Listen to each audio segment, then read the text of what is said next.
अंतुर्ली परिसरातील सर्व शेतकरी बंधूंना नमस्कार.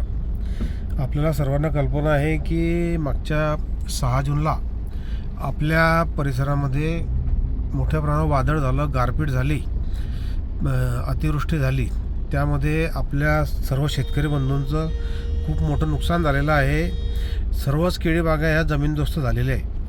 ह्या परिसरामध्ये तहसीलदार साहेब, SAO साहेब यांच्यासोबत आपल्या मतदारसंघाचे आमदार चंद्रकांत भाऊ यांनीसुद्धा त्या ठिकाणी तातडीने दौरा केला आणि पंचनाम्याचे आदेश दिले. पंचनामे कृषी विभागाने जवळजवळ आटोपलेले आहे आणि त्यांनी त्यांच्या त्या पंचनाम्याच्या शीटमध्ये एक कॉलम कोरा सोडला आहे. नुकसान किती पर्सेंटमध्ये झालेलं आहे तो कॉलम त्यांनी कोरा सोडलेला होता.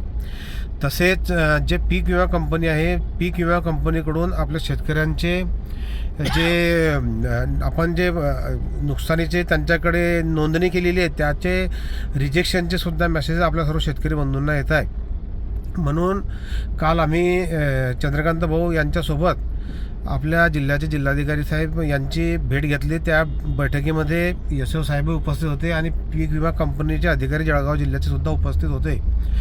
त्यावेळेस त्या ठिकाणी या कंपनीच्या लोकांनी असं सांगितलं की नायगावच्या त्या हवामान मापक यंत्रामध्ये वादळाचे किंवा हवेची स्पीड जी आहे ती त्या दिवशीच्या जे ॲक्च्युअल वादळ झाल्याच्या वेळेस होती ती काही नोंद झाली नाही आहे. त्यामुळे कंपनीने ह्या लोकांचे जे प्रस्ताव आलेले होते नुकसानीचे ते रिजेक्ट केले. त्यावेळेस SAO साहेबांनी कलेक्टर साहेबांना सांगितलं की तहसीलदार साहेब, मी आमदार साहेब, आम्ही स्वतः प्रत्यक्ष फील्डवर होतो.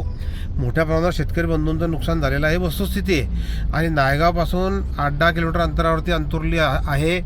त्यामुळे तिथे जरी मशीनमध्ये आलं नसलं तरी प्रत्यक्षात वस्तुस्थिती ही वेगळी आहे. त्या ठिकाणी 100% नुकसान आहे. तर कलेक्टर साहेबांनी त्यांना सांगितलं की तुम्ही त्या बाबतीत माझ्याकडे तसं लेखी द्या, मी तुमच्या कंपनीशी मुंबई स्तरावरती बोलतो. सोबतच आपल्या ह्या पंचनाम्यांच्या मध्ये जो नुकसानच्या पर्सेंटेजचा रकाना कोरा होता तर तो सुद्धा रकान्याच्या मध्ये कोरा न सोडता, कारण कोरा सोडलं तर 33% नुकसान झालेलं आहे असा त्याचा एक अर्थ निघतो GR प्रमाणे.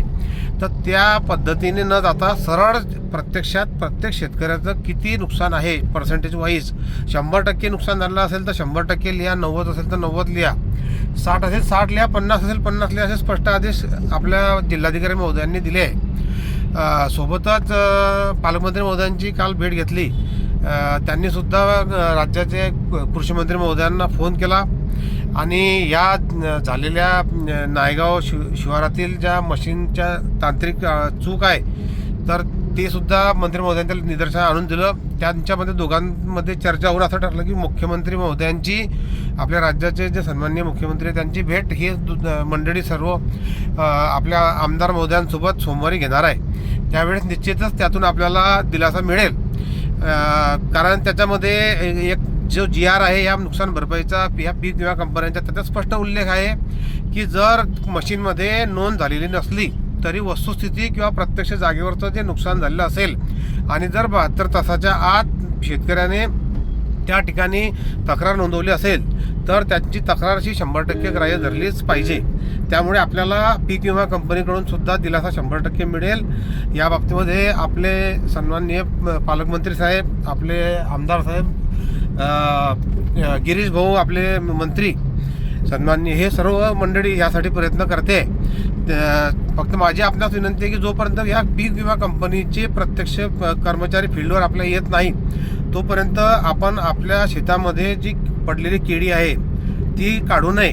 कारण साहजिकच आहे की आता हंगाम तोंडावर असल्यामुळे आणि पाऊस येण्याची लगबग असल्यामुळे आपल्याला ही शेतं तयार करायची घाई आहे. परंतु उद्याच्या दिवशी पीक विमा कंपनीचे लोक जर त्या ठिकाणी आले आणि त्यांनी म्हटलं की मला केळी आढळली नाही तर आपल्या त्या विम्याचं आपलं नुकसान होऊ शकते.